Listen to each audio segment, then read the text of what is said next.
Good morning. अभी धनतेरस आ रहा है और धनतेरस में हमने सुना है कि दीपदान करते हैं। दीपदान के पीछे एक लोक कथा प्रचलित है। हो सकता है उस लोक कथा को आप लोगों में से कई लोगों ने इस लोक कथा को सुना होगा। एक राजा जी थे, उनका नाम हेम था और उन्हें एक पुत्र प्राप्त हुआ। और जब उस बच्चे का जन्म हुआ तब उनकी एक कुंडली बनाई गई ज्योतिषी के पास जाकर। तो उन्होंने उनकी कुंडली बनाई तो उन्होंने कहा जब इसकी उम्र हो जाएगी और जब विवाह करेगा तो विवाह के 4 दिन बाद इसकी मृत्यु हो जाएगी।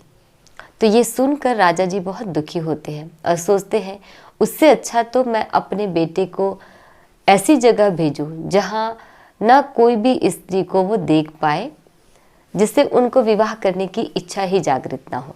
लेकिन जो ड्रामा में है वो तो हो गई। अब उसे एक ऐसी जगह में भेज देते हैं, लेकिन कहते हैं कि ऊपर से एक राजकुमारी आई, फिर उन्होंने देखा और वो एक दूसरे को पसंद करने लगे और वे दोनों गंधर्व विवाह कर लिया। अब उसके 4 दिन बाद जब उनकी मृत्यु आई, माना यमराज के जो 2 यमदूत हैं वो आए, तो उन्हें देखकर उनकी जो वाइफ थी, उनकी जो पत्नी थी नवविवाहिता, वो बहुत बिलक बिलक कर रोने लगी। और जब वो जोर जोर से रो रही थी तो यमराज कहते हैं अपने यमदूतों से कि तुम्हें बिल्कुल भी दया नहीं आता उनको देखकर, तुम्हें तरस नहीं आ रहा है उन पर, और तुम कैसे किसी की जान लेकर चले जाते हो।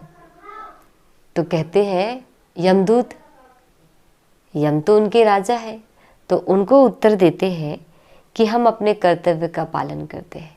तो ये जब बात सुनते हैं तो जो 2 यमदूत होते हैं वो यमराज से कहते हैं कि अगर आपको जो दर्द हो रहा है उनके पति की मृत्यु से, तो ऐसा कोई उपाय नहीं है कि जो हम अकाली मृत्यु जब लोगों की आती है, उनको काफ़ी तकलीफ़ होता है, तो उनकी अकाली मृत्यु ना आए। और अगर अकाली मृत्यु से बचना है तो क्या करना होगा। तो कहते हैं कि यम ने उन्हें कहा कि अगर अकाली मृत्यु से बचना है तो धनतेरस के दिन आप दीप का दान करो और दीप आंगन में जलाओ। तो अगर ये साधारण सा दीपक जलाते आंगन में और यह हम दीपों का दान करते तो फिर तो सभी अजर अमर हो जाते, किसी की अकाली मृत्यु नहीं होती, सब अपने अपने इच्छा के अनुसार अपना शरीर त्यागते। पर ऐसा नहीं है। तो इस कलयुग के समय में हर किसी की अकाली मृत्यु हो जाती है ना। कोई जैसे गाड़ी चला रहा है तो एक्सीडेंट से ख़त्म हो गए, कोई खाना खाते खाते, कोई तो बात करते करते साधारण ख़त्म हो जाते हैं। कौन क्या कर रहा है पता नहीं, लेकिन कब किसकी मृत्यु आ जाएगी कोई नहीं जानता। यहाँ पे हम सब की उम्र भी बहुत कम है, लेकिन सतयुग में एक एक व्यक्ति की उम्र जो होती है, आयु होती है, वो 150 वर्ष की होती है। और वहाँ पे अकाली मृत्यु नहीं होती। वहाँ पे हम अपनी इच्छा के अनुसार शरीर छोड़ते हैं। जैसे हम अपने, अगर कोई कपड़े गंदे हो गए, पुराने हो गए, तो हम अपने उसको इच्छा के अनुसार चेंज करते हैं ना। सेम वैसे ही वहाँ जब हम सतयुग में होते हैं तो सतयुग में हम अपनी इच्छा के अनुसार शरीर को छोड़ते हैं। वहाँ पे किसी भी दुख की ज़रूरत नहीं पड़ती, वहाँ पे कोई रोग नहीं होता, कोई एक्सीडेंट वाली कोई चीज़ नहीं होती, वो तो सुखों की दुनिया है। तो वहाँ अकाली मृत्यु नहीं होती।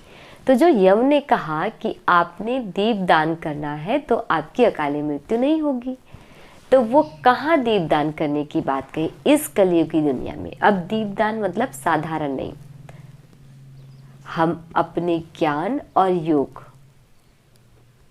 दोनों की शक्ति से हमें क्या करना है, हर किसी को अपने समान को गुण देना है।